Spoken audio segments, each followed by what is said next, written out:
This is Mr. Steever, and I want to do a demonstration today of power drill safety and usage for my students. This will also be a comparison video where we can contrast and compare the regular older style power drill that has a cord and the newer one that has a battery. Okay? First things first, safety wise, we want to have our PPE gloves, leather gloves. These type of gloves are really important for this process. There's typically a lot of metal shavings that can come off, get embedded in your hand. Safety glasses, always, you're in the shop. It goes unsaid. You also want to put on some kind of thicker clothes. T-shirts aren't going to cut it when you're using a power drill because a lot of times those metal shavings will go right through and end up in places you don't want to pick those metal shavings out of. Your side, your belly, your chest, really becomes uncomfortable. Really a serious safety hazard with that. And as always, some kind of safety shoes. The last thing you want to do is worry about something falling on your foot or you slipping while you're using a power drill. All right? Some of the specifics for the safety on the corded drill, okay? It's pretty self-explanatory, but you really want to check the cord, okay? Any type of moisture or any type of cracks produces an electrocution hazard. If you see something like this, where it has a deteriorated cord, a lot of electrical tape, that's something to not use, okay? If this hits any kind of moisture or it has any kind of issues, you're gonna be in the paying for it dearly, okay? The other thing we want to check with these type of drills is the housing.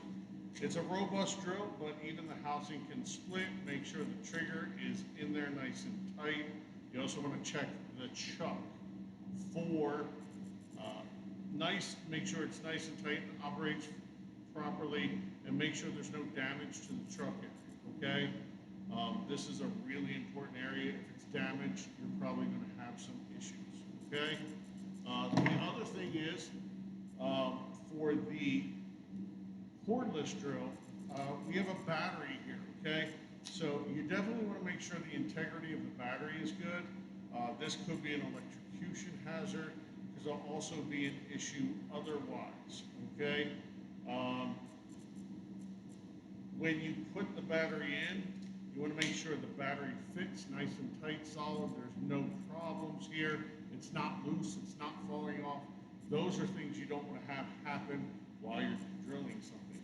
Also, the casing on this is also plastic and rubber. You want to make sure it has no cracks, no issues there. And again, we have this area right here with the chuck, okay? We definitely don't want the chuck to have any issues, any looseness, any problems. Also, one other thing for these, you want to make sure there's no burn marks around here. Sometimes these batteries get overheated and you have issues right in here where they're burned and warped. That happens a lot, so you definitely have to check out that. Also, these batteries tend to fall forward a lot because of their way they're, set up and balanced. They just fall forward a lot. Make sure there's no damage to the tips right here for any type of drill chuck issues or any type of issues, because it will be a problem. So that being said, both of these drills can handle a variety of things they can do. You can use them for brushes, for rust removal. Both will do that equally well. You can also do many other things. We do so many things with these drills in the shop. It would take a day and a half to go over all the many things you can do. But today I want to focus on just drilling holes, okay? What we're going to be doing with this.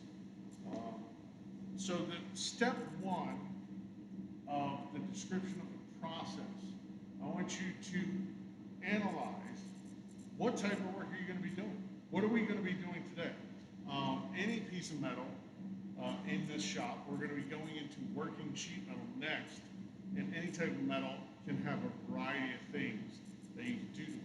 Today, we're just going to focus on drilling, although we could be cleaning it, we could be cleaning the rust off it with something like this. So whatever you're going to be doing, make sure you have the attachments at the ready for this drill, or even for this drill, okay? Believe it or not, certain things are more suited for certain drills. If I was going to be doing this for an extended period of time, using this cleaning wheel that is metal brushes on here, I would probably prefer to use this. You're going to have that plugged in. You're going to have a constant source of power. And this is a little bit more comfortable to hold for longer periods of time just because of the way it's bounced. It's bounced all right in the front here, where on this one it has a heavy piece here and then the motor's heavy. So it has two ends that you got to kind of negotiate with that. Okay? So assess what you're going to be doing, and then you're going, step two is, what do I need to have for this job? Okay? It's quite simple. If you're going to be using it for cleaning up, doing something, you want to have that attachment, you want to have that thing. If you want to drill holes, though, you're going to need some other things. There's going to be a few things that you may not think about, okay? You might want to have some pliers for this to hold it down. If we want to hold it down, we can do that. You want to have a marker. If you're going to be drilling holes, you want to have a marker to mark the holes. Seems self-explanatory, but when you look around and you don't have one, you got to stop what you're doing and go get one, okay? Another thing you want to have is a center punch. You always want to center punch the hole that you're going to be drilling. I'll tell you what, you're just going to be wasting your time if you put the drill in the, the drill bit in the drill and don't have a center punch hole. It's just going to be aggravation, okay? And it's unsafe, so definitely safety concern. Unless you have an automatic center punch, you're also going to want a hammer, okay? A decent ball peen hammer is going to be good, okay? And then you definitely want to have the drill and the drill bit. Makes sense, I know, but you got to kind of want to go through this. So we're going to go get the drill bits and continue on with this lesson.